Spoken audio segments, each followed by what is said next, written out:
have plot. I have insanity. Balls hit walls in that movie, if you know what I'm saying. And that's all I'm gonna start there. Which person do you know has managed to rack up that much of a kill count? Hopefully none of us. Oh, I'm talking fictional. Yeah, please. Fictional. To think that I just took that out of my ass and Well, it came out in black and white, so that is good. And I'm going to do something very controversial. Never done before in the history of Plot Armor. Oh, okay. Plot Armor! Welcome to this episode of Plot Armor, the show where we fight hard but fight fair to answer stupid questions about the movies you love, hate, or have never even heard of.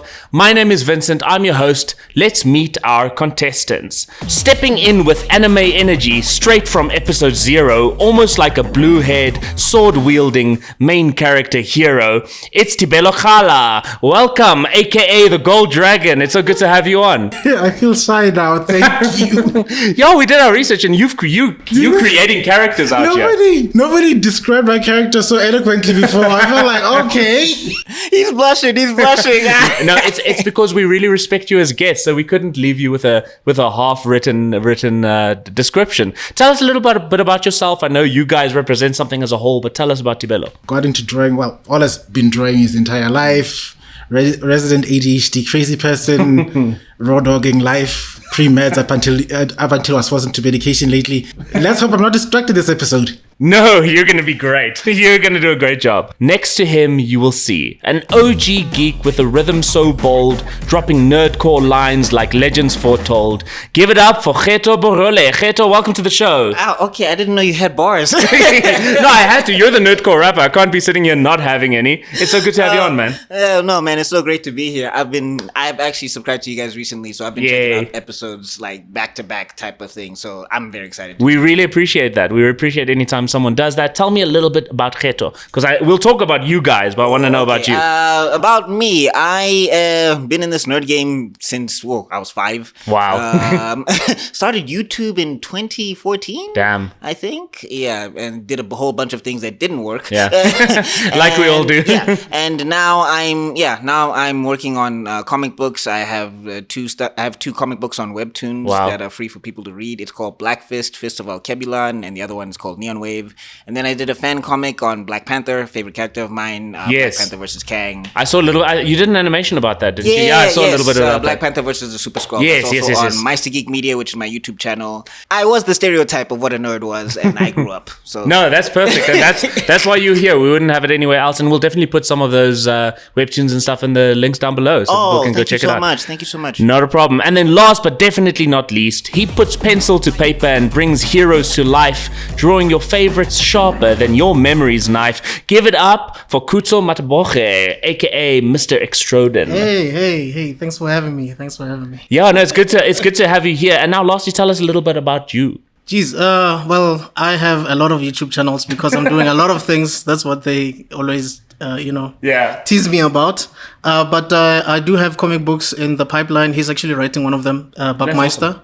And we I also am the founder of Africa Is Next and African Frame, where we discuss, dissect movies. We also have Cinema Soda, where we talk about box office predictions and box office results. We also have Series and Tonton, where we talk about series. That's awesome. Yeah, so there's a lot happening. 100%, and we'll definitely have that link down below so that you as a viewer can go explore. Always really cool to be able to watch South African stuff and stuff from Africa as opposed to everywhere else we usually get it from. And we're super supportive of that. That's why we do this. So it's really cool to be able to collaborate as South African movie creators and reviewers and lovers of all things film and series. I feel like I need to say Viva. Yes, exactly. I feel it inside too. But before we continue, let me just read the rules. The rules are simple. 3 contestants face off over 5 debate topics. Each round runs 10 minutes and the host awards a point to the most passionate debater, the one with the sharpest argument and fiercest rebuttal. After 5 rounds, the top 2 scorers enter the speed round showdown. 5 rapid-fire questions with just 20 seconds to argue and 15 seconds to rebut. The overall winner gets crowned main character of the episode, while the other gladiators characters fade into obscurity as the extras. Before we continue further, you can see we have these lovely, beautiful looking drinks ahead of us that you are welcome to try finally. I know they've been sitting chilling here. You know, I've been thinking about this. Exactly. Made by our favorite drink sponsor, Tebedien. Okay. Hey, I did my first spill. Haha, that one's for Kagiso.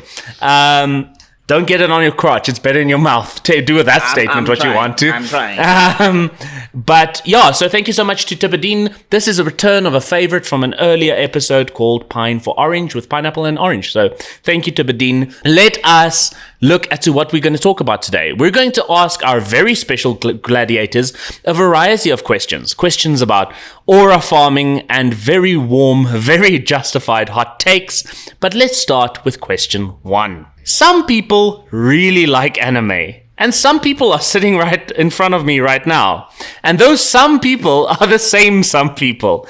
So tell us, lovers of anime, which anime should be adapted to live action next? And we will start with Tibelo. Pokemon, the first movie, needs to be remade. And let me tell you why Pokemon, the first movie, needs to be remade. Yes. Because you did Detective Pikachu and it turned out all right. But it wasn't a Pokemon movie. It was just a detective movie with Pokemon in it. Yeah. I want to see proper action. And when you saw... I'm going to remain calm. No, I like it. Bring the energy. We're inside voice. Inside voice, kids. Listen, the first Pokemon movie was the best movie by far. Fight me on that, kids. And then, ever since then, it's been downhill from there. If they should make it live, I want to see the action. I want to see Pikachu running for his life, being chased by hundreds of dark Pokeballs. I want the best version of aerial Jujutsu Charizard ever does against Dark Charizard in the sky. We never get that in any live adaptation. We just saw Charizard lost to Gyarados for some reason. No, give us a live adaptation of Pokemon the first movie, and yes, everyone will find out why Mewtwo and Mew are the greatest Pokemon of all. Looking at you, Arceus. I love the passion. That's a passion, and good luck to the follow-ups. Let's hear from Kuzo. All right, mine is Princess Mononoke. Came out in the 90s, and it's a Miyazaki film. To be specific, it's a Studio Ghibli film. It's actually one of the best movies they've ever made. It's quite dark, probably one of the darkest movies they've done, excluding Grave of the Fireflies at that time. That one's rough. Yeah. And then you get to learn about a character called Ashitaka, a prince that got banished, and gets to meet a few other interesting characters along the way. And then he has to now become a mediator between the forest spirits as well as a village that is trying to get certain things from the forest. And yeah, nobody likes him and he's trying to figure it out. So that's interesting. I really like it. It has a lot of giant wolves. It has war. It has spirits, as I've mentioned before, and like interesting action, actually, to be honest with you. So I see it on the same level as like a Lord of the Rings. And I think when I look at it visually in my brain, it's a spectacle. It's something that everybody has to be exposed to. Absolutely. And then lastly, Geto. Okay. Well, I was gonna start arguing, but I'll wait. Yes. My pick is Monster, and simply because if anybody likes thrillers that challenge you as a human being, if they're talking about like psychological, like philosophical questions of what is a life, how much does a life weigh, there's a doctor in this called Dr. Tenma, right? So Dr. Tenma is a doctor. His job is to save lives, but as he gets into his job, there's a lot of politics around his job. So now he has to choose whether he must save a kid or he must save like a mayor that can help the hospital with like funds and all of those things. So those types of questions would have people like, what do I choose? Who's right? Who's wrong? And then in that gets born a serial killer who asks those questions as well. So now you're like, do I agree with the serial killer or do I agree with the doctor? Yeah. And it takes topsy-turvy turns. There's a whole bunch of twists. It's like a really well-written M. Night Shyamalan movie.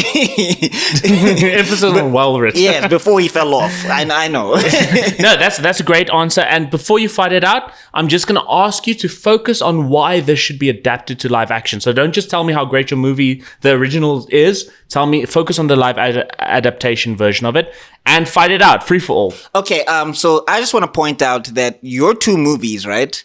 we've seen Hollywood try with this anime CGI game, and it doesn't work. And also the characters that are involved in your two pitches, they're like built for animation. I don't think somebody would be able to translate that as an actor into live action. Like, I think you need to be in the booth and feel safe to like be wacky and weird. But if you see that on screen, like every live action adaptation anime that we've seen, they've always tried to take the cartoon and bring it into people, and that doesn't work. Whereas Monster, they're regular. No one's that weird in Monster. Okay, I think we've already seen what you're talking about. It's called Tembisa Hospital. There's Ket Makala, and there's a lot of corruption. And we've already seen that movie. So I'm sorry, that's not going to be interesting for anybody, especially in South Africa. Are you talking about, you've seen where the serial killer comes in and starts asking the doctors about what I don't a have life to see weighs? about a serial killer. I just know that there's a lot of corruption, and I've already seen that movie. So it's not going to hook me at all. Monster's not based on corruption though, but I'll let you go. Okay, it doesn't really matter. But at the end of the day, if it's about a hospital and incident that happens over there, I don't know. I've already seen It that. leaves I read the about hospital that. very quickly, by the way. And funny enough, how much money did Detective Pikachu make again? Before you go running down to the fact that they can't make any decent live adaptation. You just said it wasn't a Pokemon movie though. But the concept's there. Make the first movie. That was my argument. May I remind you that some of the highest grossing movies of all time are CGI like there's CGI everywhere. Avatar, Lord of the Rings, Harry Potter, MCU movies. Does that make them good though? He's It's not referring about to being the good or the not. blue It's people, about folks. whether it's going to be a great live adaptation, right? Yeah, but I mean, great. Are we talking about quality or are we talking about money? Because Transformers made a whole lot of money. Yeah, but you cannot compare Transformers with Avatar that made over 2 billion. You cannot compare it with Endgame that made over 2 billion. You cannot compare it But with people other rip MCU those movies to shreds, that made it though. over People a have said billion Endgame movies. is not as great as we think it is. And there's Yeah, a lot but of it's plot still a holes. talking point till this day. Okay, but now when we say great, are we talking about quality or are we talking about money? We're talking about everything. Because there's We're a talking lot about of movies story. that are great but didn't make money. We're talking about story. We're talking about visuals. We're talking Okay. about talking points after the movie.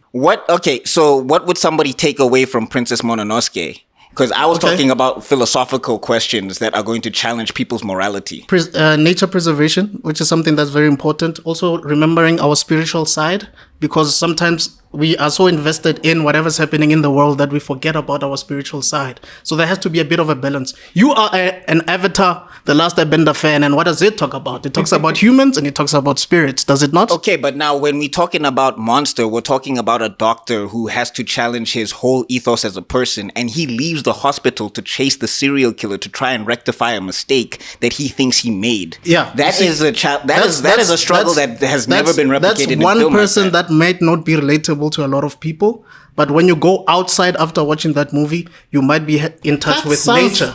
Okay, that sounds like every detective thriller I've ever watched. Thank you very much. I was going to say the same thing. Oh, wait. Which detective thriller do you know that the guy accidentally saved the serial killer and the serial killer becomes one of the biggest serial killers of all time and he feels like it's his fault?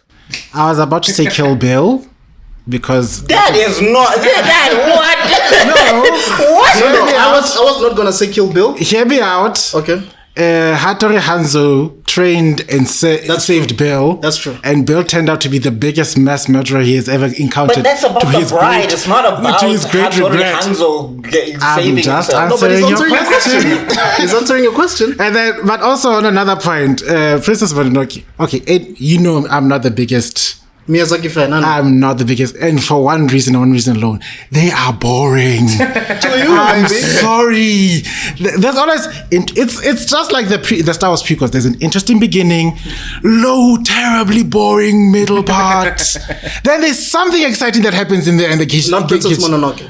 That gets your attention. Not Princess Mononoke. Have you watched Princess Mononoke? Of course not. I'd fall asleep. You're proving my point. I'd You need to watch it. If you watch it, your perspective. But you is haven't different. watched Monster and you're trying to say that Monster is Didn't predictable. I recommend Monster to you? Am I not the one who told you about the guy who created Monster in the first place? I know you're a Naoki or... Oh, wait. I was thinking about you. Yeah, I was haven't. thinking about you. Yeah, Okay, so- cool. I didn't haven't. finish it, I but- won't. What, you didn't finish it? Oh No, my I did God. not finish it. No. Okay, I want Kutsi, I want you to do your closing argument. So take 30 seconds, wrap up your thoughts about all the Okay. properties. All I can say about Princess Mononoke is you need to watch it first to understand what I'm talking about Because for me, it doesn't really make sense if you're trying to make an argument about something you haven't really seen. Watch it, experience it for yourself, and I promise you'll come back to me and tell me that this should be adapted into a live action. Okay. Tibelo, give me your closing argument. All I'm saying is, a proper live adaptation of Pokemon will be the best thing for the industry. Nowhere has the musical score been that good. Nowhere have you seen the action sequences been that good. And nowhere has the moral of the story has a greater impact on generations of kids than the moment where Ash gets turned into stone and kids start bawling their eyes out and people realize you need to put our differences aside for a greater cause. Put that on your pipe and smoke it. Okay, and then lastly, Geert, close out for us. Okay, so I just want to say that with Monster, right, especially with the main character, Dr. Tenma, that's where you get to see the best version of a flat character ever. And it is something that you've never seen somebody's moral fiber tested so much and they still stay true to who they are. And that's a lesson that anybody can take anywhere. And it doesn't have any crazy CGI that needs to be invested into. So it can be low budget, indie, and it'd be awesome. Awesome. And that is the end of that round. Let's hear from our fact checker before I share my thoughts. So, this was actually very, very short in regards to checking of facts. A lot of people made statements, but they were good. But this is where I draw the damn line. Gyarados would beat Charizard in a fight. It's a water-type Pokemon. I was like, you know what? But let me Google this. Of course it is. And every single source was like, it's a water-type Pokemon. Gyarados is beating Charizard. Easy peasy. But then also an actual fact for you. Detective Pikachu made $433 million at the box office. So there's some Pokemon facts for you guys. Thank you very much. I mean, 430, I feel like it's crazy that I can say it's not that much. Like, I think it's successful. Yeah, it's probably had like a 100, 200 million budget. I don't know exactly, but it's probably something around that number. So it was perfectly successful. Was it good? I'll reserve my opinions. No, it wasn't at all, but we'll leave that there. It's a tough one because I can see you all come from a different angle in how you approach this. So I wanted to look at this from a very clinical, and maybe I'm giving away who I'm going to give this point to, perspective, in the fact that I'm looking at the fact of how was the argument approached, what points were made for the sake of lifting up what the question was. And I think for the sake of selling the property the best, you sold the property the best of what Princess Mononoke is, but I think Geto did a better job of saying why it should be adapted. I don't necessarily agree with the whole you don't want to do, because if you're going to adapt an anime to a live action, you kind of want something epic rather than a small story, but the fact remains that you argued it well. I think with you also, your love shined through for the original property, but I like the angle you took with the follow-up to Detective Pikachu, but I think Detective Pikachu wasn't a strong foundation to start with. So it was close, but I think I like how you tied it together nicely. And I think for that, I will give you the point. I mean, I'd rather see your movie, but I think you argued it very well. And for what it's worth, I definitely want to check out the anime now. So you sold me on that. So well done. So currently, it's Geto in the lead with you two trying to catch up, but I can see it's going to be a tight race on that level. Okay, question 2. Sometimes less is more. But sometimes more is less. But sometimes less is less. You might be getting confused here. Don't worry about it. But what we want to focus on today is sometimes more is more. So tell us which movie best represents the phrase balls to the wall. And we are going to start with Kutso. All right, mine is Fast and Furious 7. It's one of the highest grossing movies in that franchise. It's a big deal because that's where we got the death of Paul Walker in real life. Unfortunately, got an epic movie. But to answer your question, there's a lot that's happening over there. We have a huge fight scene in Abu Dhabi with Ronda Rousey. We've got Dom flying from one building to another, and Paul Walker making sure, Brian reminding Dom that, look, cars don't fly. We also have Tony Jaa fighting with Brian. Brian is also like trying to make sure that he doesn't fall off a cliff. He's running on top of a bus and he's trying to land, and Letty comes in and saves him. You have Jason Statham fighting with The Rock from the beginning and he nearly loses an arm. You find The Rock also like destroying a drone and he was just injured. Like there's a lot happening. They're calling him the Calvary. There's a lot of fight sequences, a lot of explosions. It's crazy from beginning to end. And you have Jason Statham in all of these things trying to disrupt everything that Dom was trying to do. You have flies coming. You have cars flying from an airplane. Like, it's ridiculous. Everything is just really, really impeccable. And the trailer had everybody hooked. Everybody was interested to see what's going to happen. So Yeah, that's my movie. Yeah, awesome opening argument. Okay, and go for it, Geto. Okay, so just full disclaimer, I was thinking of the second film when I actually wrote my answer, because that's the one I want to go with. It's called, I think it's called Crank. High Voltage, Crank High Voltage. That was the one that I was thinking of. And the reason why I'm saying this is because you think Fast and the Furious 7 is crazy. You've never seen Crank, okay? Crank's whole premise is Jason Statham has to stay alive by eating electricity and killing people. That's the whole movie. Like, they have plot. I have insanity. None of that movie makes any sense, but it is action wall to wall. Like, literally, balls hit walls in that movie, if you know what I'm saying. And that's all I'm gonna start there. That's just the beginning. Yeah, no, that's a great opening. Then take it home for us, Tebelo. Okay, I'm going for a bit of family coordination here because nowhere has any movie given my father palpitations of excitement than John Wick 2. Because it's the ultimate example of Skeet, Scott, and Donner from the beginning. It starts with, okay, this guy just wiped out this entire clan. And then he gets a phone call. You have my car, Baba Yaga. And it's beatdown session from there up until the end. I mean, it's the most violent movie I've ever had the pleasure of witnessing, given the fact that there's a touch of references to the other movie, Kills a Person with a Pencil. And there's also inclusion. I mean, there's a deaf villain, and do you think his hands are rated E for everyone, whether you're disabled or not? He will put you down. That's good. And I think we in the cinema when I was watching with my friends, we did a kill count, and I think he managed to kill about 174 people in one movie. Now, tell me which person do you know has managed to rack up that much of a kill count? Hopefully none of us. Oh, I'm talking fictional. Yeah, please. Fictional.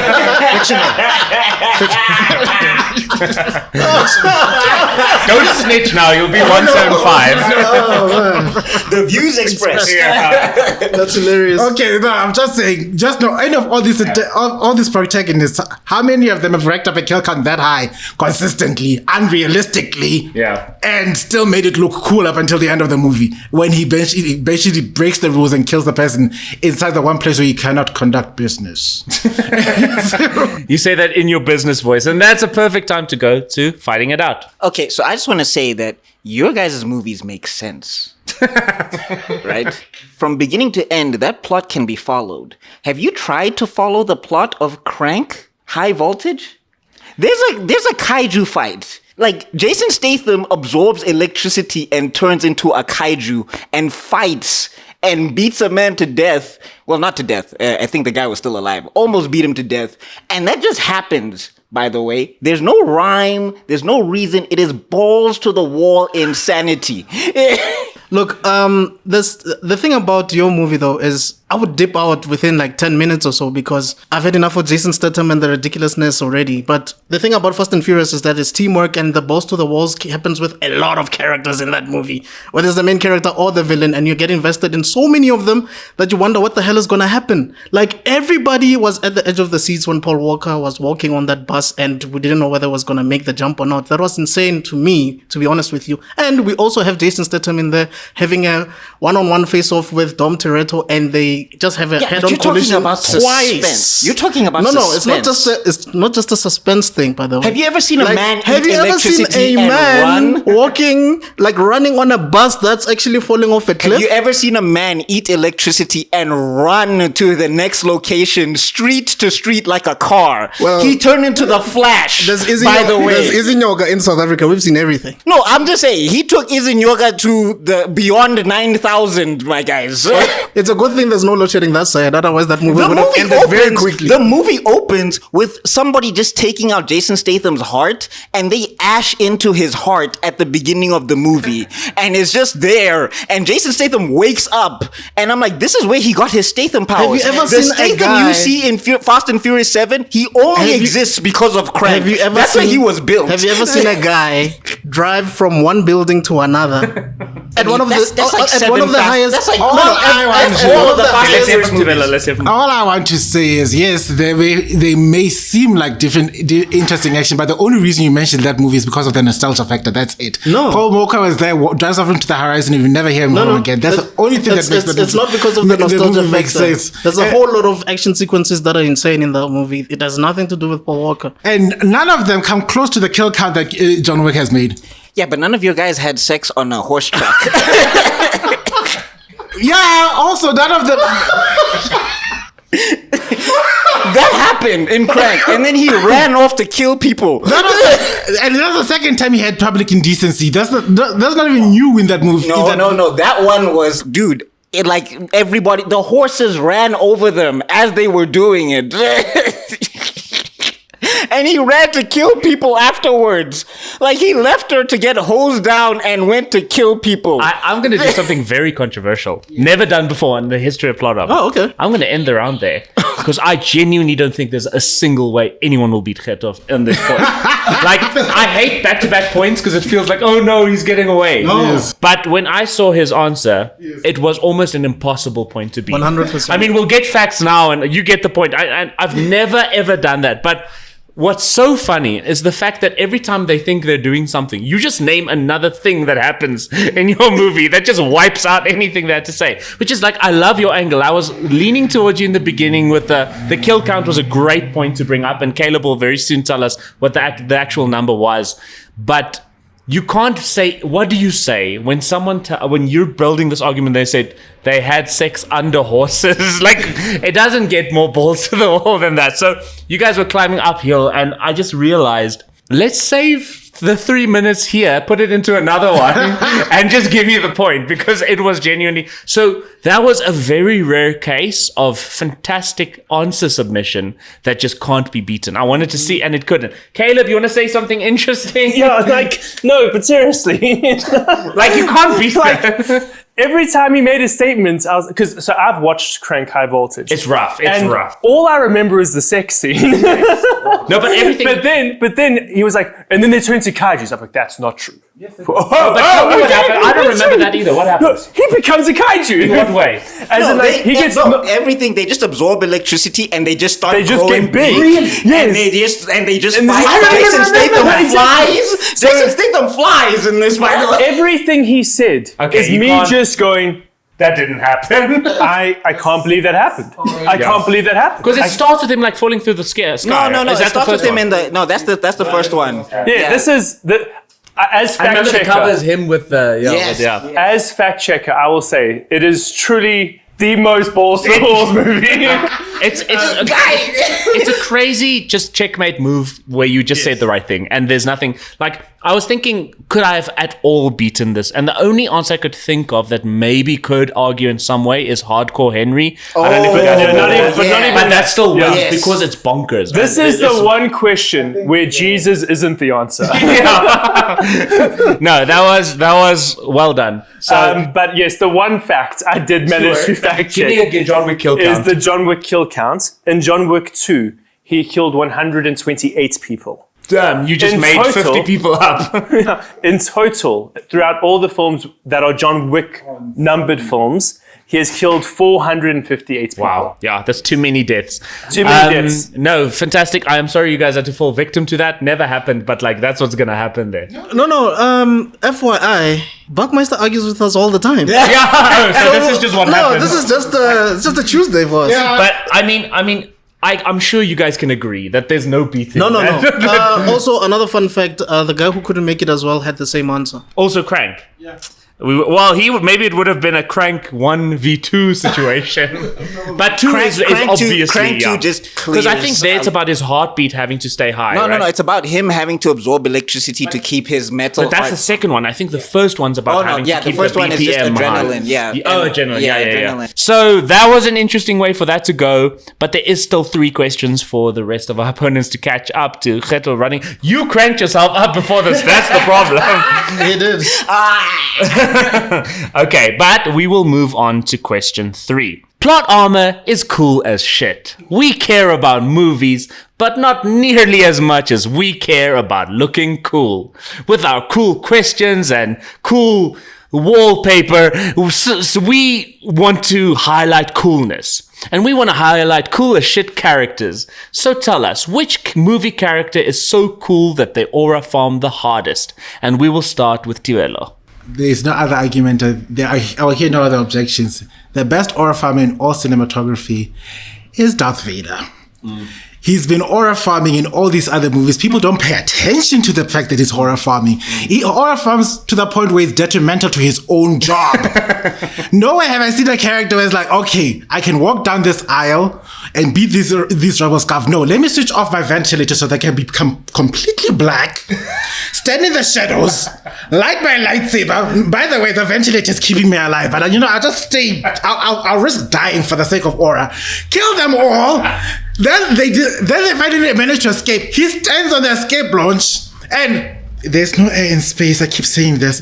Why did he use the force to flap his cape while posing there for his soldiers to come and look all dramatic behind him? For the love of God, what are you doing, Anakin? And it's not the first time. In A New Hope, he does it again. He just manages to kill Obi-Wan. He didn't, but Obi-Wan is defeated. And here, these rebel scum are shooting him up and everything.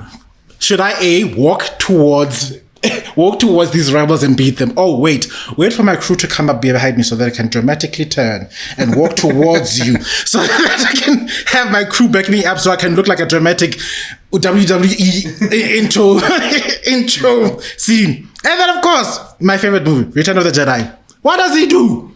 First thing he does, opening scene, aura farming.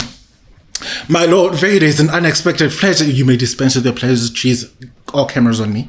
Okay, keep walking. that's basically Anakin Skywalker is the most aura-filled, dramatic character I've ever seen, and the most dramatic thing he could do in the end was die. That's why. That's the only thing. That's the only reason he turned back to the light side, not because of this love nonsense. That's my argument. Sorry for taking too long. Fantastic opening. Very well done. Okay, Geto, good luck. Your turn. Oh. Well, some people are always trying to skate uphill. Come on!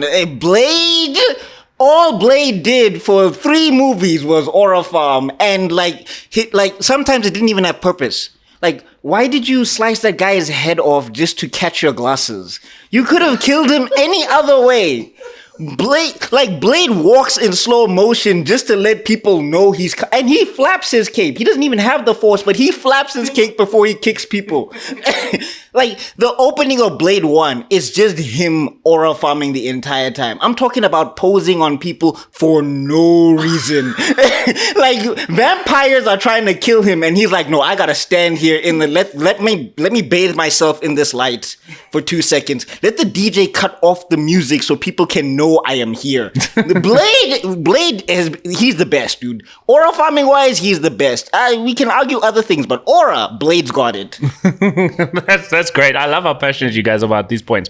Okay, Kutsa, last answer. My take is Batman, because he is Batman, and there's a reason we say he is Batman. It doesn't matter if he's part of the Justice League. It doesn't matter if he's doing anything remotely important. Batman will find a time to aura farm. One of the most classic moments, even though I know it's in a series, it's him like looking up in the sky and there's lightning. Like, he's just aura farming for no apparent reason, for just like capturing some 2 guys who had tried to rob a bank. It is crazy. Batman just likes aura farming for no reason. I think that part of the reason why Batman, or rather Bruce Wayne, falls asleep during the day is because he was aura farming the whole night after capturing criminals for like 5 minutes because he had prep time. But anyway, in Gotham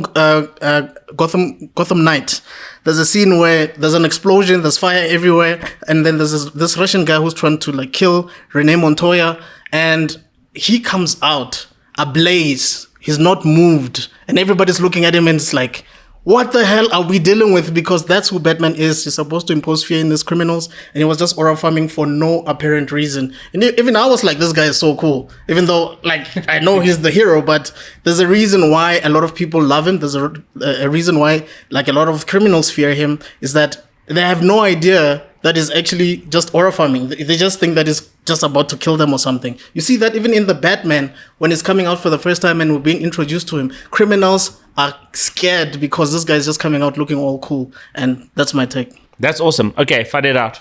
Okay, I just want to point out that you were talking about series and cartoons. I don't think Batman is that much of an aura farmer in film. No. Gotham by Night is a movie. It's an animated movie, correct? Was it in cinema? Okay. It's an animated movie. If it's as a movie, we'll take it. Okay, cool. Now, I just want to say about the Batman, which is a movie. Cool. But I just want to say, did Batman ever kill two people and then pull his sword out of the wall and as they're dying, pose with the sword to let the villain know that he's going to kill them? He didn't, but he looked at Superman while it was raining and he did two things, by the way. Superman just gave him a warning. He looked at him and he asked him if he bleeds. Was that aura farming or was that dumb? The second thing, car crash. The second thing was that before they fought and was wearing that gear and it was raining, what did he do?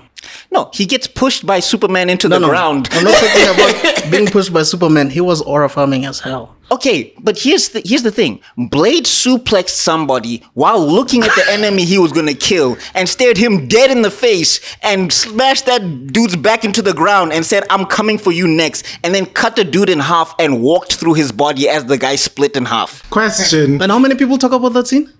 Nobody. Thanks for reminding us of that scene. How many people talk about Martha? How many people talk about Martha? People talk about Batman every single day. Okay, yeah, Tebedien, go for it. Question. How many of you all have spent your time preparing a meal, setting it down to make sure that your daughter and her boyfriend come in at the right moment to give them the biggest scare of their lives? I need to see where you're going with this. In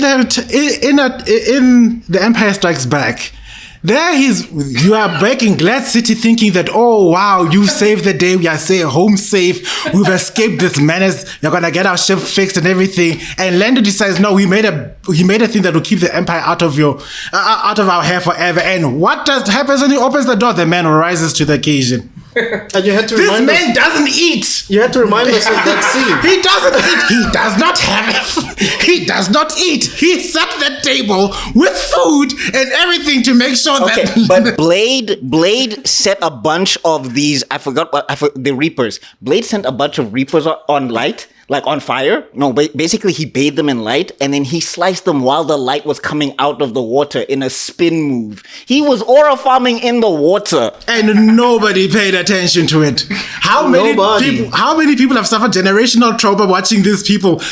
How many people are planning to introduce that You're kid? talking impact. Your daughter's boyfriend. I'm talking aura. How many fathers are taking this video right now saying, I'm going to introduce myself to my daughter? Blade killed a guy and rode his motorcycle and parked it and stood there for like 2 seconds. That is aura, guys.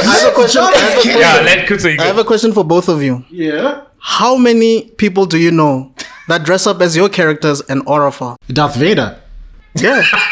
How many people do you know? Have you been that aura farm as Darth Vader? Have you been to any How many people do you know that aura farm as Darth Vader? Yeah, but when has Batman walked away from an exploding body? Answer my question. Answer my question. How many people do you know on a daily basis? Exploding body. They're blowing up and he's walking away like it's an explosion. I want that moment after you ask the question for the human is too stunned to speak. Have you ever been to any convention where you see Darth Vader posing on everyone? Please answer my question. Slow motion walking, alien fights. Blade posed with 2 blades for 3 seconds and then started stabbing. Like he let the vampires surround him just to pose on them before he killed them, guys. And that is aura. And none of them came close to the fact that Vader risked his entire life for the sake of aura. Blade been risking his life. No, that's his job. He goes on killing people. Vader every time the bat signal goes up, it's an opportunity for Batman to aura farm. And has anyone apart from Vader made a successful hallway shot? Blade watched people die and walked through a hallway as they exploded. What I wanted to happen now is we're going to do closing arguments, but I want you in your closing arguments. I do think we've got enough examples. So focus specifically on telling me why the opponents are failed aura farmers. Don't tell me more about your character. I've got everyone's characters down. So let's start with Kuto.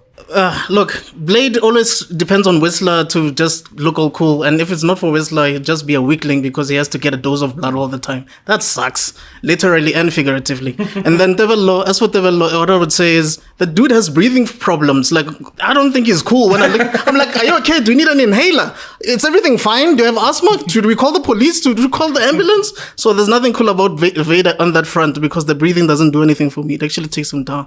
Okay, Tebedien, you close first. Just gonna say, nobody ever remembers anything about Blade except for the fact that he was in those movies. You may consider him iconic, but he's generally forgettable. As for Batman is known for everything other than aura. And in fact, people remember his villains more than him. In every single movie, they quote his villains more than anything that he has done. He is that forgettable as a character. He's just a MacGuffin to carry the plot along. So that's my two arguments with regards to this thing. That's great. Yeah. Okay, so I just wanted to say, I believe that the Jedi Order is evil. Remember that one? Before he was left at the bottom of a river. That's aura to you?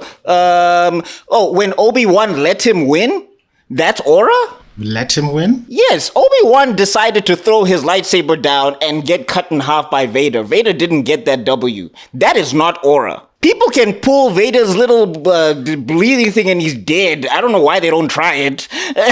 Yeah, okay. And then Batman, Martha, why did you say that name? Why did you say that name? That's aura. That's aura. Okay? White privilege is aura. That's what we're saying. That's where we're going with aura. I'm just saying. Okay? And also, Batman would be dead without Alfred. Alfred is one of the best aura farmers, and he never gets his shine because Batman always steals it. Okay, this is no indication of points. Ignore the character, but the round is over. I'll do it in a very uncool way, so it's like not contributing. That is hilarious. Okay, before I add a lot, Caleb, come. Please don't tell me how every single thing is accurate. And beep, you dead. How the hell do you fact check aura farming? No, that's what I'm saying. Honestly, it's so dumb. What I'm going to tell you not to do, but like, yes, he did do this. Yes, he did do that. Don't do that. I didn't even bother fact checking this round. That's what I'm saying. Is there anything you'd like? Did anything they say sound untrue? No. Okay, cool. Bye. Bye. Okay, because that was like there is like it is potentially the hardest fact checking out ever. Literally 2 minutes into it, I was just stupid. Okay, so I think this is also the first question where all the arguments were people taking turns naming things that happened. So I really enjoyed it because everyone's like, "Oh yeah, but has your character done X, Y, Z?" So basically, I went down to what was. I did. Sorry. It's just say it from there. I'm on the wrong side. The illusion is broken. The world is round. I did. This is so dumb. Okay. I did a ton of research trying to figure out because there is no wind in space. Yes. And I was like, okay, was it just dramatic effect that Darth Vader's cloak was floating? Yeah.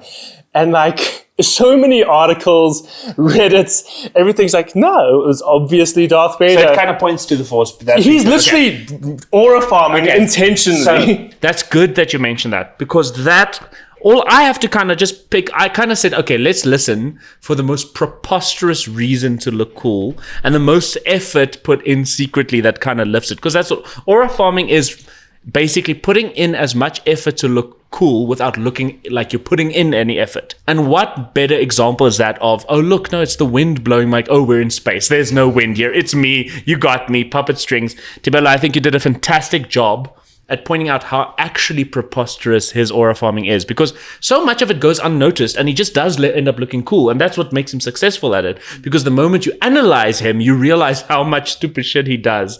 Like you say, not hearing the breathing until you need to, prepping food he doesn't need, all that stuff. Vader does a lot of effort to look like he doesn't care, but clearly he cares a lot what people think. It's even worse in the theories. In Rebels, it goes even worse. Exactly. So you have to get that point. I also think it's the first time I've ever heard anyone call Batman a MacGuffin, so that's interesting. But I do think that was a brilliant point, because it's really hard to fight Batman not being a big aura farmer, but that was a great point to say that his villains do it more successfully sometimes. So very good rebuttal on something that was hard to rebut. I think with you, I was just like trying to picture the moves. You were so specific. Well done on the research. My favorite line you made is, he stole the bike and parked it. That's ridiculous. Which it is. Yes. Why would you park it? That is funny. It was going to hit his car. Yeah. So, but that's a good point. Well done on research and remembering all those individual moments. So well done. Okay. We'll go into question 4. 2 points, 1 point, and you're hot on their heels. Trust me. It's no clear winner here yet. Question 4. If you only had basic opinions and NPC takes on movies, you wouldn't be on this show. So let's get heated and tell us, what is your most justified movie hot take? Let's start with Reto. Okay, so I know the internet's going to crucify me for this one. Guess what? I don't care. There are no great Spider-Man films. That's right. There are no great Spider-Man films. They're good films. Are they good Spider-Man films? I don't think so. They don't capture the essence of Spider-Man. They never really capture the essence of Peter Parker or his relationships. They butcher most of his love interests because those are not the people we read in the comic books at all. And also, all of the plots get convoluted for no reason. I'm talking from Raimi to Webb to MCU. They never get the spirit of Spider-Man right. The only thing people like are the actors. Okay, Tirelo. Oh, wow. I have to follow up that. Yes. And it's so ironic because they're so familiar. Oh, okay, yeah. My argument is Spider-Man, the 2004 Spider-Man 2 film is the best one by far. Everything else has been downhill. And I mean, the bar is in hell compared to that one. Nowhere have you seen proper. Sure, it may not give itself credence to the actual story, to the actual characterization, but in terms of a complete story, it hits all the beats absolutely correctly. And on top of that, we get one of the best action sequences ever made in a Spider-Man film, period. I do not see any other action sequence competing to Doc Ock versus Spider-Man on that train with all the stakes lifting up each level bit by bit up until we reach a climactic end, and he still loses. That is a decent movie. And of course, no one compares to the Aunt May sharing her wisdom at that moment where everyone's thinking, this woman knows. It's a brilliant movie. Then everything else is just dog water. Okay, so I have to ask before we get to Kutso. Did you guys know that you were giving 2 Spider-Man answers? No. So this is pure coincidence. Yeah. Oh, this is not the first time. Okay. We need to. Can I tell you something? Yes, go for it. They have a tendency to mind link all the time. It happens. Every episode they mind link. Okay, so that's interesting. For the StarCraft fans out there, we are one in the color. Yeah. Okay, I get it. Part of the Protoss, as he says.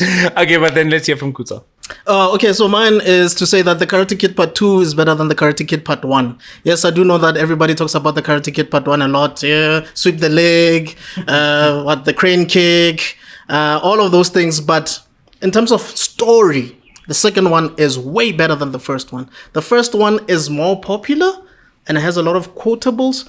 But from a storytelling perspective, the second one is way better because now you start seeing when the main character has to now care for the mentor. In the first one, the mentor actually helps the main character defeat a bully. But in the second one, how do you support the man that helped you defeat a bully when he's going through a lot? What do you do when he loses his dad? What do you do when his village is really going through a lot from an economic perspective? What do you do when you're told that you're not supposed to be offensive? You're supposed to be defensive in a situation where there's a lot of offensive things happening around you and you still have to keep your ground. You are a champion, but you have to understand that this is not your turf. This is the first time you're going there. You need to respect the people, the culture, and things of that nature. So from a storytelling perspective, it's way superior than the first movie. Awesome. Okay, fight it out. Okay, I just want to point out that your 2 opinions, right, are they hot takes?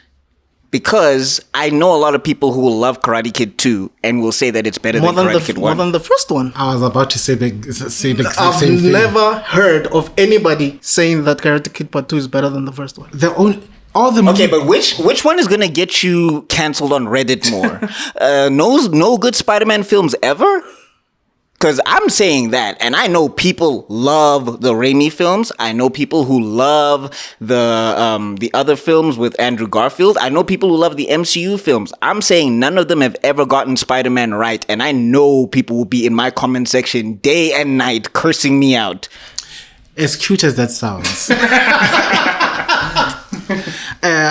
I just need to argue that you are right, except for the Spider-Man 2 movie. And here we go. Right. You are arguing it from a perspective as a comic book fanatic going into this movie saying this does not represent Spider-Man. I'm going in from a fact that it's a good movie from beginning to end in that it meets all the beats correctly. There's setup, there's development, there's payoff, and none of the other movies do that. Quick question: Why didn't Doc Ock steal the stuff? Why did he go to a bank to take the money to go buy the stuff that he needed to that he could have stole in the first place? Because some of these things are bought from the black market, and to rather make enemies with the public system than you do with the people. Didn't Oscorp have the stuff that he needed to do the experiment in the first place?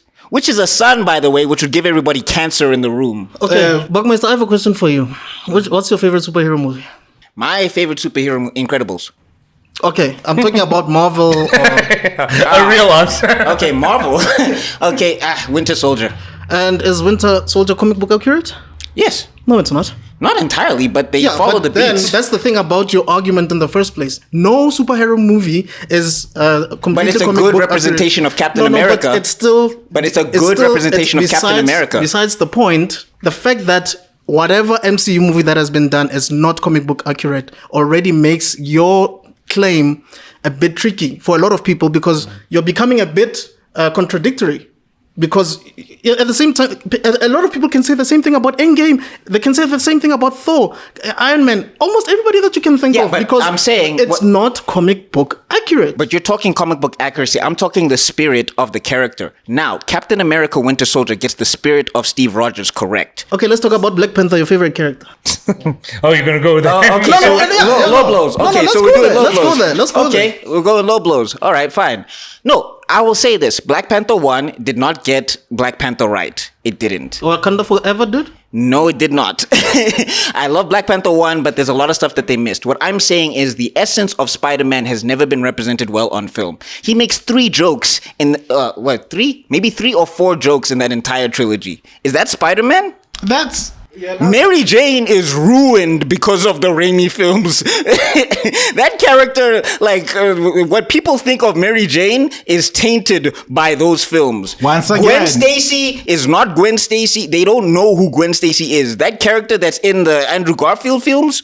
And then if we go to MCU, it's obvious. They think that Spider-Man is the sidekick to, he's Iron Boy. That's who Spider-Man is in the MCU films. Tell me, why don't you watch superhero movies again, MCU movies again? What's the reason? No, I watched them. That's why I know what I'm saying. No, that's not true. What? You didn't watch Wakanda Forever, did you? I did. Okay, what else didn't you watch lately? Okay, I did not watch the Captain America film. Why not? No, because I was not interested in that film. Why not? No, just because I was boycotting the MCU. Don't digress too much. Don't digress too much. Anyway, the ADHD. Moral of the story is, I'm saying Spider-Man films have never represented Spider-Man well, and that's what makes them not great. Because the character that we know and the character that is shown in the film, though there is a disparity there, and people think that Peter Parker is a certain way because of those films, and that's why they're not great. And the characters themselves also got ruined because now, if you look at Harry Osborn, what people think is Harry Osborn is a weird amalgamation of whatever James Franco was doing in Spider-Man 3. I think maybe Sandman is the only one who survived, but he was boring. He didn't have any... And Venom? Oh my God, Venom! You know, what I like about this argument is that everything he's saying is proving my point. Okay, go for it. I want to hear why. Tell me why. Because he says that from I get at the beginning, he's coming in from a comic perspective. And now if you look at the second Spider-Man movie, the 2004 one, if you had to look at it independently, that is a complete movie in and of itself. If it even ends with a love interest going back to the person she chose. After he heroically decided to let her go for the sake of safety, she decided, let me choose who I choose. She was at the altar. Yeah. Left her husband. By the way, the problem with your movie, even though it's really good. Okay, the problem with your movie, even though it's very good, is that there's no really character growth when it comes to Peter Parker. He's just someone who has performance anxiety issues. He cannot shoot webs anymore and he has to go see a doctor, and is not even a psychologist. There's nothing there. With Daniel LaRusso, on the other hand, there's a lot of character growth there because he has to learn a lot about Mr. Miyagi, not just waxing on and off, but a lot of emotional stakes in the picture. And he understands how to deal with a lot of people that are not of his culture, by the way. So he's not a superstar because he was a superstar in the first one, but in Okinawa, he's not a superstar. Nobody knows who he is. So he has to understand certain fundamental principles about Miyagi-Do. And then as for you, by the way, everything that you've said you can apply with any other superhero movie, and I've made my point with you a long time ago. So okay, that's good. Tebelo. I need to categorically object to that. The moral of that movie, even the main character, Aunt May says it, sometimes you need to be steady and do what's right, even if it means giving up the thing that you want the most. Peter Parker decided to choose to let go of pursuing the love of his life for the sake of saving lives. And he had to keep on choosing that over and over again up until she decided to make the choice to come back to him. Only when he chose to let her go. He made the thing that nobody else was willing to do. Harry Osborn was not willing to let go of his past. Doc Ock was not willing to let go of his experiments. He completely holding on to their dreams regardless of the cost. And Spider-Man was the only one who was saying that some things are bigger than the things that I want. That's the moral that you learn from that particular movie. Okay. So I just want to point out that we're talking about hot takes, and there's a lot of people who agree with you, and I'm sure there's people who agree with you. I know there's not a lot of people who agree with me because there's 2 of them in the room right now. So if we're talking hot takes, I'm just saying that. And also, when we talk about Spider-Man, yes, Spider-Man is about sacrifice, but he's about more than that. And they never get to that in the movies. What people know of Spider-Man, they think it's a sad little nerd dude and somehow he gets around and this character never gets fully explored to show the essence of the character in film. The animated series do it better and all of that stuff, but in film, which is what people see the most, they get Spider-Man wrong a lot. They get his world wrong a lot and they don't use his supporting characters the way they should be used. MCU killed Aunt May for no reason. For no reason. And Aunt May she's not even a factor in the Andrew Garfield films. She's at her best in the Raimi films. But outside of that, and the Raimi films, they don't get Spider-Man right either. Okay, let's call it there. So I will say before Caleb comes up, there is a small thing that I want to hear from him that might sway who I give points to. Caleb? I really hope I fact-check the thing you want. Yeah, I'll tell you. Okay, so this is a very subjective round. So, a lot of claims were made, but not a lot of things I can actually fact-check. Things that I can fact-check, of course, is that Karate Kid 2, on all metrics, is known to be, or is considered to be inferior to the first. That's what I want. Why was Doc Ock stealing from the bank? To finance his experiments. That's it. That's the only explanation ever given. Which you did brilliantly rebuttal, by the way. So in regards to the Spider-Man films, I understand what you were saying about the characterization of Spider-Man. Obviously, that is subjective as well. But ratings don't lie. And majority of the Spider-Man films are received very, very favorably. That's not even including the Sony films, which Into the Spider-Verse. Those are high 90s on almost every single metric you can think of. But then even many argue that Andrew Garfield's portrayal did a very good job of getting as close to the comics as possible, given the fact that there's hundreds of years of comics and, an hour and a half dedicated to a movie. But yeah, that's it for facts that I can actually... Okay, so it's an interesting one. It's very tough. It's a tough one. It's always tough to justify hot... Because there's 2 elements to this. You have to justify, is it hot or not? You have to portray is it hot or not, and then you have to decide is it justified or not. So I had to take both of those into account. So I'm going to go from one side to another. I'll admit something that I don't think I've ever really admitted because I've never come to terms with it until I feel you more eloquently put it into words. I will tell you not getting this point. Let me not go and get your hopes up. But I do very much agree with what you're saying in the sense where I think there are a dozen fantastic Spider-Man films, but I do agree that he's never quite been correct in how they've portrayed him. I think Andrew Garfield's been the closest. The problem is he just didn't really look. He was too tall for the part, and there's a few things I have a problem, and too old for the part and everything, but I think he got closest to that character of Spider-Man. It's almost as if you put all the Spider-Man that's existed together, you'd kind of get the right one, but not really. So I actually very much get where you're coming from with it. The only reason why I'm not going to give you the point is because it feels like you conveniently left out the Into the Spider-Verse part of things. And if you touched on that, because I also do think they're overrated. I think they're not as good as everyone paints them to be. Especially the second one is a bit of a chaotic mess in my opinion. but I kind of just wanted, because you said all Spider-Man movies, so I wanted you to paint a full picture. And I think the Spider-Verse movies are probably the highest rated on like a Rotten Tomatoes Spider-Man movies, and because you kind of left some of the most popular ones untouched, I just feel like I couldn't give you the point on that front. But I think you did a fantastic job at justifying a very hot take, but you didn't finish the mission. That's the only reason I feel I can't give you that point. Damn it. and I love how you took him down with the whole, it kind of contradicts then the other characters and stuff. I think it does get messy, and you're right about that. Tebelo, the reason I don't want to give you the point too is because I do think at least Spider-Man 1 is quite similar to Spider-Man 2 in tone and character and everything. I don't think you can separate them so much that you can say Spider-Man 2 is amazing, but the rest isn't. So I think it didn't feel like it fit well for me. And so and it's also just, it genuinely isn't a hot take to say Spider-Man 2 is the best Spider-Man movie, because I think on a consensus most people would actually end up saying that.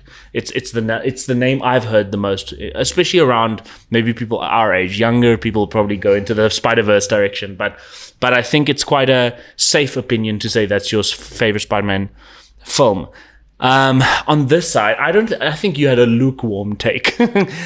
But the fact that the movie is clearly rated lower, considerably lower than the first one, means that it's an unpopular opinion. So cool, you checked hot take well enough for me to qualify it. And two, I think you painted a good picture of why it's justified, why you prefer it and why it works down. But more so, I just like how you took down your opponents. I think your rebuttal helped build you up more. So maybe not the hottest take to ever win the fight, but it did the job, and that's what we care about here. It was a decent argument, and like I said, I really like how you took down your opponents, and for that reason, you will get the point. So 4 questions down. That is 2 points. 2 points, Geto, 1 point, Tebelo, 1 point for Kutso. So that is really anyone's game. I'll tell you now, you're already through to the speed round, because it only takes 2 points to get through. So you can still take a third point, because that'll give you an advantage in the speed round. Otherwise, this will determine which one of you two make it to the very end. Question 5. Film exists in a seemingly infinite amount of languages, but unfortunately we almost always shift our focus onto those that are in English. But today we say Nia, ek wil nie, akibatle. So rather tell us what is, and no, my wife did not help me write that. I knew how to say that myself. I can hear the whiteness. It's okay. So rather tell us, what is the best non-English movie? Let's start with Kutso. My movie is Tebedien, or City of God, came out in 2002. I was so confused for a second. It's a Brazilian film. It has romance, it has corruption, it has crime, it has redemption arcs, it has a main character who's not necessarily like a child of prophecy or the chosen one or anything about that life. It's just someone who actually grew up in a city that is really, really dark, that is really, really, really bad, and he just tries his best to just survive and try to capture all the inequities that happened in that city and try to report it. Really, really great film. Was nominated for a lot of awards, actually 50 to be specific, won BAFTAs and things of that nature. Really great movie. Anyone could watch it and enjoy it. And as I've mentioned, it touches on a lot of different other subgenres in it. It's not just crime. It's not just action. There's a lot of things happening from a Bonnie and Clyde type of perspective to someone who's really trying to make it in life, like from a business perspective and things of that nature, parties. And it has a lot of things in it. And it feels grandiose in its premise. Kind of like levels of Game of Thrones, to be specific, because there's multiple characters with multiple backstories, and all of them, you have to root for all of them because they're that compelling. So yeah, Tebedien. Okay, and just to make it clear for the viewers, the predominant language in that film is? That should be Portuguese, because it's Brazil. Yeah, thought so. Okay, and we'll go with Geto. Okay, so my pick is going to be The Raid. And, okay, so if you like martial arts junkies, you know The Raid. The Raid it's like so much adrenaline pumped into a very simple story that gives so much backstory to every character that is in that. Okay, not every character, to most of the main characters that are in that building. And you feel the thrill and the suspense with every punch, with every kick, with every bullet. And you also feel scared for the guy who you think is supposed to be the main character, because sometimes you're just like, will he get out of this or will he not get out of this? And on top of that, you also like it's just it takes everything that we love about action and simplifies it and still makes it deep enough that you can rewatch it, have a fun time with it, and still feel suspense. And it's also not a very long movie, so you can get in and get out and have a good time as well. What's this? It's well acted. Most of the scenes, like the lighting, the dramatics, all of it is. The Raid is amazing, guys, and I don't know the language. I believe it's Japanese, right? No, it's Indonesian. It's an Indonesian is it language. Really? I didn't know. Okay, so it's not a Japanese movie. Yes, I don't know the main language of Indonesia, so I'm not going to butcher this. It's Bahasa is the main language. Okay. Yeah. Yes. But Caleb will confirm this for us. Yes, Maybe I'm wrong too. Please. But yeah, my pick is The Raid. I did not know it's an Indonesian movie. That's very interesting. Okay, so yeah, Tebedien. Well, let's go for broke. I chose the one movie that was so successful it actually tipped off from foreign film into mainstream, and that's Demon Slayer Infinity Castle. It's people don't actually think that it's a foreign film. That's how popular it's become, but it is a foreign film. The thing is, the whole concept is done in Japan. It's become so successful. It did better than Superman and Fantastic Four. And it came out this year, right? It came out this year. Yeah. So it's one of the most successful quote unquote foreign films that you can possibly think of in the modern film age. It's got all the right beats. The musical score is top tier. The action sequences, the build up, the tension, also because it's also riding on the fact that it's a revenge storyline, like every single kung fu movie in the history of kung fu movies you think of. That's what keeps people's attention, because you're fighting for revenge for the loved ones you've lost, and that's the same story you find in every single main character in that story. Nobody's doing this for a job. There's actually a very painful story behind why the characters are actually fighting these monsters, and to top it off, it kickstarts the Demon Slayer in and of itself. It kickstarts one of the biggest industry in terms of merch sales in the world. I think in terms of if you look at anime, I think they'll think the only match that might beat it would be the Akatsuki Haris. Or anything Naruto related it seems to think beats it in terms of sales. But I'll stand corrected. But I know there's a huge market that has grown because of this particular genre, and this particular movie is Keith thinks PG, is the cream of the crop. I wanted to say something else, kids, but this is a kids show and you're not supposed to be watching this without your parents. Hey, but man, you can let it stream in the background while you're asleep. Thank you. You don't understand how much restraint he just showed. No, I appreciate it. Before we start fighting, fact checker, please check for me, just for the sake of a statement made earlier, what is the box office gross of Demon Slayer? 680 million. So check that. Came out this year, and I just want to see how it did, just to make sure. And then, just for the fun of it, not that it'll make any difference on the argument, check if Demon Slayer has inspired the most merch of anime prop. That whole thing. No, it's probably up there. Honestly, it's probably up there. Okay, fight it out. Quick question before we fight it out. Is this question about success or the best? So let me a little insight into Plot Armor, especially when it's me hosting. I could not care less about money ever as an influence. It is except if it somehow relates to the question, but best is the question, and best is never connected to money. Thank you for that. Go ahead. I just wanted to be sure. Yeah, no. Okay, I digress. So I just want to say something, right? I feel like City of God, right? And I'm just going to go out on a limb here. I meant to actually watch the film, but I just didn't get a chance. But in terms of its premise and in terms of the things that you're listing and everything, I feel like I've seen that in a lot of things that even came before City of God. And what I'm going to say is that The Raid, where I'm going to argue is, because action-wise, I could argue that all day. I completely disagree with you, by the way. And The Raid, for me, is just Die Hard in a different country. And we've already seen a lot of martial arts movies, by the way. Yeah, thank you, Jackie Chan. Thank you, Jet Li. Thank you, Bruce Lee. Well, okay, here's the thing, though. The Raid does subversion on a level that I've seen Barrier 13. Have you seen that one? No, here's what I'm trying to say. In The Raid, there's nothing unique about The Raid, by the way. No, in the guy there's doesn't. nothing unique about it. Wait, let me say my thing. The guy doesn't get the bad guy at the end. All right, he doesn't even meet the bad guy. Have you ever heard of a movie called Chaos? Wait, have you ever heard of Inside Man? Can I finish? He goes on there for 2 missions, and the main guy fails both of those missions, but he still has to come home, and he brings back the most corrupt dude in the end. He fails twice, but succeeds once, and he went through an ordeal to get there. There's not a lot of movies that are doing that. I just named them. Okay, we'll have to see. We'll have to see. I was about to say but the what I'm evil also cult saying as is, well, on but top no of comment. that, also the suspense in the fact that the main guy, who should be the John Wick, he's not John Wicking. Like, he can die. Like, there's like regular henchmen are giving him problems. I'm saying regular henchmen. He runs out of bullets. The dude has to just do things with his fist towards the end of the movie. Yippee-ki-yay. Yeah, that's.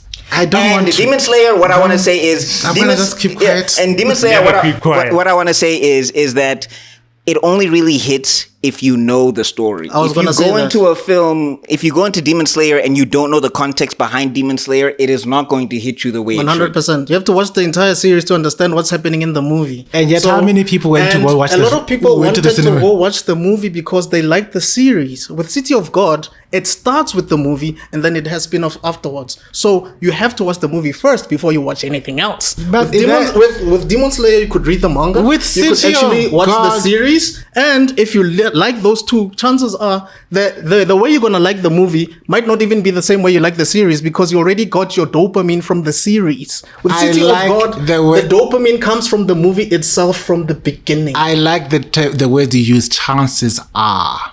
Yes, and how that's a 50% chance. Thank you. And the other thing is with your situation is some people might not even like anime. Bear in mind, I just gave you the track record of its success so far. It made a lot of money, money doesn't matter. We're talking about best movie ever. So here's my argument. If there was a nuclear apocalypse or something like that, and people are like, "What is the best foreign movie we can watch just to feel better?" Nobody's gonna say Demon Slayer. No one is gonna say City of God. Demon Slayer. Drugs and the raid. Drugs and the raid. Hey, look, the raid. You get to see people fist fight and backflip, and it is amazing. The raid, just on dopamine hit and action alone. Yeah, it is amazing. Thank you. I've seen that movie 1,000 times. And your statement furthermore completes what I said at the very beginning, that it's so successful that people don't even consider it a foreign film anymore. And you know what, Tebedien? I will say this about you. You're contradicting yourself, because sometimes you say that the Fantastic Four and Superman, a lot of people have to do homework to understand what's happening, because the story itself is not self-explanatory. But my argument was it made more money. It's not about the success of it. It's whether it's the best or not. Okay, but what I'm trying to say is, are you going to throw City of God on in an afternoon? Yes, I'm talking about City of God, the movie that has been nominated for over like 50 times or so. And the movie that also but I'm had saying, an Academy you're chilling Award. with the gents, and City of God is what you're showing them? Yes. These are the same gents that like watching. We get suspense. It has action. It has romance. It has let's let these guys calm down. You give me a I'm just going to say City of God is an excellent movie for people who wish to who consider themselves cinephiles and wish to sit there and have a moral superiority about something that is a different language, and that they can go into an intellectual rant about how writing techniques and XYZ goes into the spot. I watched the thing for all of 20 seconds. I almost fell asleep. Not true. So so that's my argument for City of God. Good thing for film study, for film school and everything. You know what? And that's what I've always imagined about foreign films, is the sort of thing that you'd watch trying to learn a different language, or you'd watch for the sake of becoming a film school major for different types of writing and stuff like that.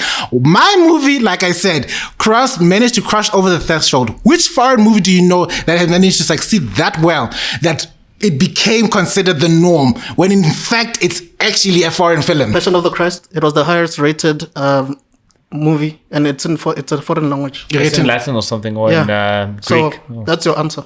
Okay, but yeah, that's fine. You go for your closing. All right. So I just wanted to say that out of these movies, I feel like my movie actually has a conclusion and something gets achieved. There's a sequel. What are you talking about? No, hold on. I'm saying for my movie, The Raid, that building, he succeeded in capturing the main corrupt guy that instituted all of that stuff in the first place.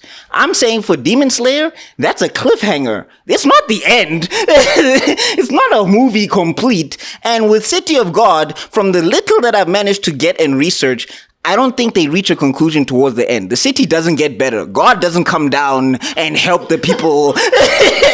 So I'm just saying, in terms of a complete film that you get all of the emotions from, The Raid hits every beat. Okay, Yakuza, close out Oh, first. I thought I was done. Oh, okay.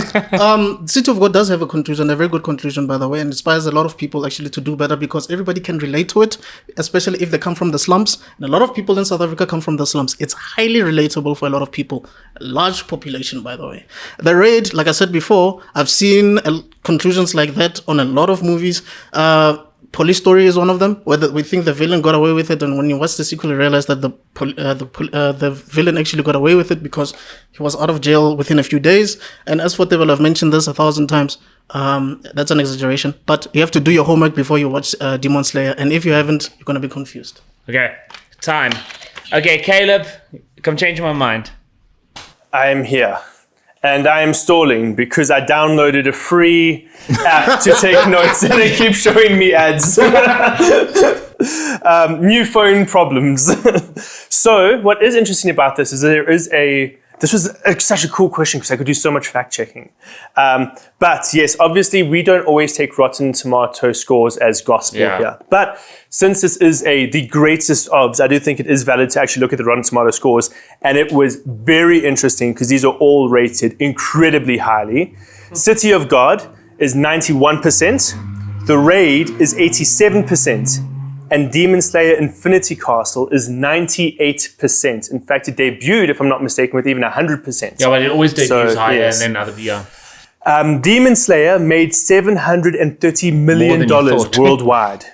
The Raid is, in fact, Indonesian. That was the language it was spoken in. Well, no, that's the country. The language is Bahasa. That's what I wanted to know. Oh, well, it was not giving me a good answer there. Let us know in the comments. Let us know in the comments because, that was a... I actually have an Indonesian friend. I have to get through. Are you talking while I'm fact-checking? I'm talking while you're closing ads. Okay. City of God won over 50 awards. The Raid won 9 awards and was nominated for another 23 categories. This was crazy. This blew my mind. I did not know this. Demon Slayer was the #1 anime for merch in Japan for 2024. Okay. That's a huge one. You did your fact checking, well done. Of all time is actually Pokemon, which is to be expected, And then Demon Slayer Infinity Castle is a direct sequel to the series, specifically the sequel to Season 4. So you've got to pretty much So it's kind of like a Attack on Titan final movie situation. Yeah, okay. Kind of, but there's a Season 5 afterwards. Okay, so it's... Okay, everything? Cool. That's everything. Demon Slayer won't win because of the fact that it's a build-up to a series. You can't put on a poster, greatest foreign film is like movie season 5 tie-in. You know what I mean? Like, it's crazy how well it did, and it must have been incredible, and I'm sure you love it. And I'm sure so many people love it. But I just think it doesn't capture the spirit of the question. And that's for that technicality. Wait, I lied. I did lie. I don't know. There are only 4 seasons of Demon Slayer. I don't care. Doesn't change anything. Let it be known, but as fact checker, let it be known that I did make a mistake. Okay, but that's for comments reasons. So that's proof that it's not AI, kids. Yeah, exactly. Honestly, but the issue is, you know what the issue is? Sorry, now I'm just trying to. Yeah, it's my episode now. The issue is not AI. The issue is only half reading. I saw the number 5. I was like, obviously. Okay, so I just think it doesn't fit nicely for me in the mold, although it is clearly a good movie. Then I got stuck between The Raid and City of God, and it's so tough. This is an interesting situation where Tebedien pushed one of them over the line to win by building them up where he thought he was knocking them down. I know I lost this one. When Tebedien was like, no, this is a movie for cinephiles that should be taught in film schools. I'm like, yeah, it is. Okay, that lifts it. That's good. That's what we want. That's what we celebrate. I know what you mean, but there's this, I think it was Bong Joon-ho. I don't know if he said it first or he's just saying something that's a famous statement, but it's all about getting over the 1-inch barrier, which means don't be afraid of subtitles and learn to love foreign film. And I'm a very big supporter of foreign film. And I think City of God captures that the best. I of course, The Raid is clearly a classic as well. Because even its sequel, I believe, did pretty well as well. So, what's it called? The Raid. It had a subtitle. The Raid Redemption. But yeah, The Raid Redemption is also quite well acclaimed. I haven't seen The Raid. Would you say it is comparative to Oldboy? I have not seen Oldboy. I haven't seen Oldboy either.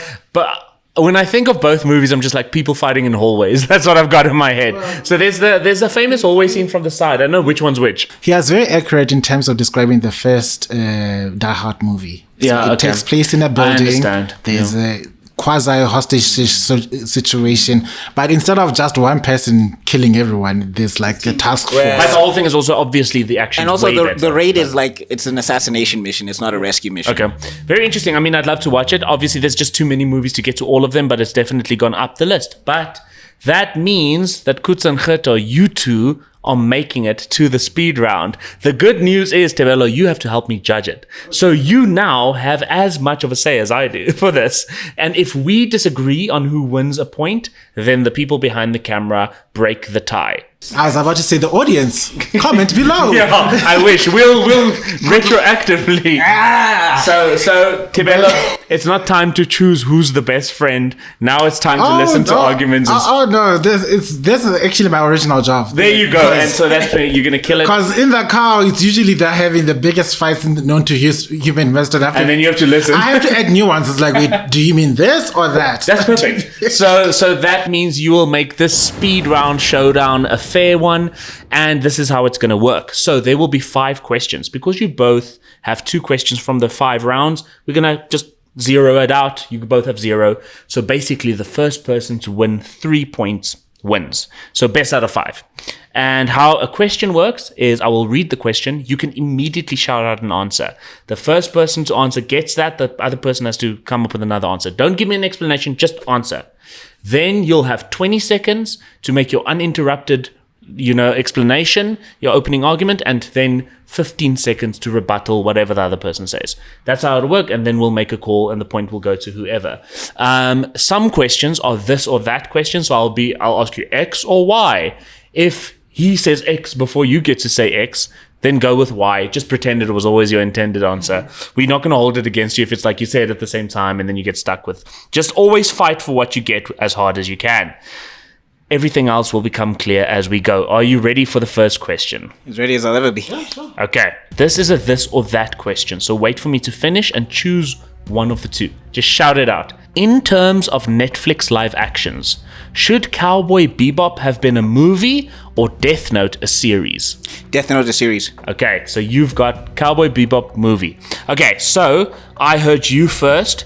You're going to have 20 seconds on the clock uninterrupted, starting in 3, 2, 1, go. So Death Note has a lot of stuff going on that you cannot capture in a 2-hour film. There's so much intrigue that needed space and time to breathe, and maybe the actors would have gotten more comfortable with the characters if they had more time than if they just had to shove everything into a 2-hour movie. 5 more seconds. Oh, and that's all I got. Okay, perfect. Okay, Kuto, your 20 seconds start in 3, 2, 1, go. All right, Cowboy Bebop already has Knocking on Heaven's Door, which is a movie, and if that was adapted into live action, that would have been perfect because we already know the series, we love it. There's no need to continue what was already great. You cannot even do better than that. Now, the acting was impeccable, but the series dragged for too long, so it would have been best to just really try to get all the nice pieces in together. And time. Okay, but hold on, and you've got 15 seconds to rebut, and 3, 2, 1, go. You need a lot of backstory to understand that movie. You need to understand the characters and everything. And also, I just don't think that they can ever capture what Cowboy Bebop is in a 2-hour film. It needs space. It needs time to breathe. It needs exploration. That's the thing that brings time. People to Okay, you've got 15 seconds to rebut in 3, 2, 1, go. The thing about Death Note is the story itself tells you what the concept is about. It's about a Death Note, so you can easily come up with a story that is short enough to actually drive the message through. So that's my point. Okay, perfect. Tebedien, who do you think should take that point based on their arguments? I really don't like either of these IPs. I'd rather pour acid on my eyes than watch any of them, but I think I'll have to give it to Cowboy Bebop. I agree also that Kutz's argument was stronger. I think you had a stronger rebuttal, but he had a stronger opening argument, and 20 seconds is longer than 15, so he'd had more goodness than you. You get the first point. So that's 1-0. Moving on to question 2. Okay, this is open-ended. Just shout out any answer that fits the question. Which superhero should have donned a cape? Black Panther. Jesus Christ.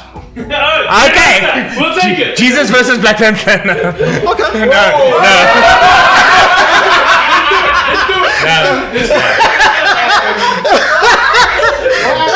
No, don't worry. Hey, that's how we get cancelled. Yeah. Oh my god, I'm so sorry. On a different show, we've been trying to get cancelled. What happens in someone else's show? Okay, no, you can still give an answer. Wonder Woman. Okay, cool. I heard Geto first. You've got 20 seconds starting in 3, 2, 1, go.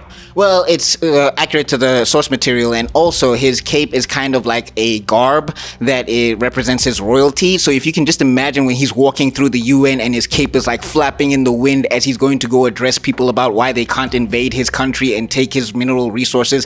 Oil farming for days, and it also has cultural significance. Time. Okay, you've got 20 seconds starting in 3, 2, 1. Wonder Woman is probably one of the most popular female superhero. She's very independent, she's very influential, she's like a role model, and having a cape, that would have been great. We would have seen a lot of girls wearing cape, not to look like Superman, but to look like Wonder Woman. Interesting point with 6 seconds left. And it is done now. You see all that silent time you had there. Okay, you've got 15 seconds in 3, 2, 1, go. Wonder Woman didn't need a cape to be iconic. She already has everything that she needs to be iconic. Whereas Black Panther, not only is that something that he has in the comic books, it also denotes his royal lineage. So it's also not only just a story thing, it's also a cultural thing, and it's a cool thing at the same time. Time. 3, 2, 1, go. Black Panther with the cape is basically Batman because he looks like Batman already, and I think the fact that he doesn't have a cape makes him stand out even more. But if you give him a cape, it's just Bruce Wayne in Africa. Okay, I'm really glad for that rebuttal, because at first I was leaning really strongly towards Geto. I was waiting for that. I saw it coming Is it? from a mile No, and that's the away. thing. It's a very clever rebuttal. So I was like, oh no, like Geto's making a good point, so I don't know what you're going to say. And then that really makes it difficult. So I'm going to reserve my comments. Who do you think Tebelo should take this one? So the better point goes to him. Okay. The better rebuttal goes to him. So who, if you had to make the call here, who are you giving it to? I can't believe I'm siding with the Black Panther for a change. Okay, that's good, because I'm uncertain still. Behind the cameras, Jeff and Caleb make a joint decision. I love the idea of a regal Black Panther who wears a cape. Okay, Jeff? You go Black Panther. Okay, I kind of would have leaned towards you, because I do think that that's what separates him from Batman, but it doesn't matter. Geto gets the point. So that is 1-1. So He would have murdered me if he got something wrong about Black Panther. So I'm mad about the Batman comparison. you guys just saved my life. I saw it coming. The moment he's like, the moment you asked a question, I knew he was going to say that, and I knew he was going to. That was his rebuttal. Look, it's a good, it's a great answer. So I'm not mad that you won it. I will add something just to ruin your day. I really think Black Panther is one of the worst MCU movies. I hate it simply because I think it feels like Americans made an African movie. I hate that. I understand. I know super why, cool but- character. Like, I'm yeah. not saying the character sucks. I just think the movie is not a good movie. Dear viewers, if you're going to make an African movie, please get the language to speak that Xhosa Exactly. right. Bombay. No, definitely. I fully agree. My Xhosa wife we did have not a like word it. for necklace in Xhosa, please, people. Not fucking necklace. That's funny. Okay. This moves us to question 3, and you're 1-1, so it's anyone's game. Alright. This is a this or that again. Do we want 20 more Fast and the Furious movies or 20 more Rebel Moon movies? 20 more Fast and the Furious movies. Okay, you get Rebel Moon. Damn, I never thought I'd hear someone say 24 to Fast and the Furious movies. That's the only time anyone's ever begged for that. Okay, you're gonna get 20 seconds starting in 3, 2, 1, go. Rebel Moon can never work. It's already tarnished. It's bad. Like Zack Snyder, his vision for that movie just went left. Fast and the Furious, they can do babies. They can do Fast and the Furious Crash. They can do the Teenage Mutant Fast and the Furious. They can combine it with Transformers. Like, they can fight dinosaurs. Time. Okay. You've got 20 seconds for Rebel Moon in 3, 2, 1, go. We had Tokyo Drift, which was not really a good movie. We had Fast 4, which is one of the worst movies ever made. So with Rebel Moon, there's still an opportunity to fix whatever has been broken and make it a good movie, whether you change the director or the writers. And there's a lot of world building that was not really explored. So we can explore a bit more of that with other movies. You've got 15 seconds in 3, 2, 1, go. Rebel Moon is a Star Wars ripoff. Anything that they could have done in Rebel Moon, they've done in Star Wars. Fast and the Furious, they can go anywhere. Like I said, dinosaurs, Transformers, and it all works. And I'm just saying, also the actors, what are they going to do with the actors? Some of those actors were bad in Rebel Moon, man. You want to keep them? Time. Okay, you've got 15 seconds in 3, 2, 1, go. You complain about the Fast and Furious movies all the time. You even say that the whole thing that they went to space was ridiculous in itself. So the fact that you want 20 more movies doesn't make sense to me. But what I will say is, with Rebel Moon, like I said before, there is an opportunity to really expand the lore, the world building. Time. Caleb seems to be a camera whore today. Okay, Caleb. I just think this is interesting. Okay. Because the question was... He's making me say it. Yeah. Sorry. I just thought this was interesting because obviously Fast and Furious is just a cash cow that's busy pumping out product at the moment. Talking about 20 more films, what's crazy is there's already been 2 spin-offs, obviously Hobbs and Shaw. I don't know if a lot of you know about this. There's even an animated series based off of, yes, and that's 6 seasons long. What? Yes. Then in development, besides the Fast and Furious movies that are still currently in development, there's also a Luke Hobbs spin-off, as well as a Hobbs and Reyes spin-off, as well as an all-female led spin-off. So there's already 20. So yeah, I was about to say that. So you already answered the question.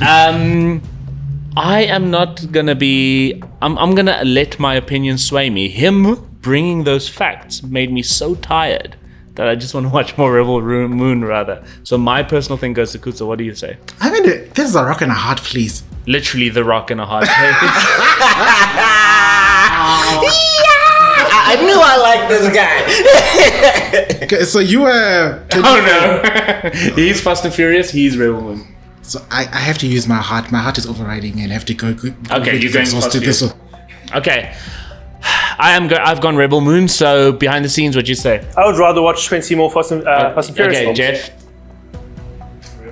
Okay, cool. I, as judge, override the decision. He gets the point. Kutso gets the point. Oh, I thought it was sudden death. No, I don't care. Okay, so that is 2-1. 2 points left, so let's see how it goes. If he wins this question, he wins. So you're fighting to stay alive.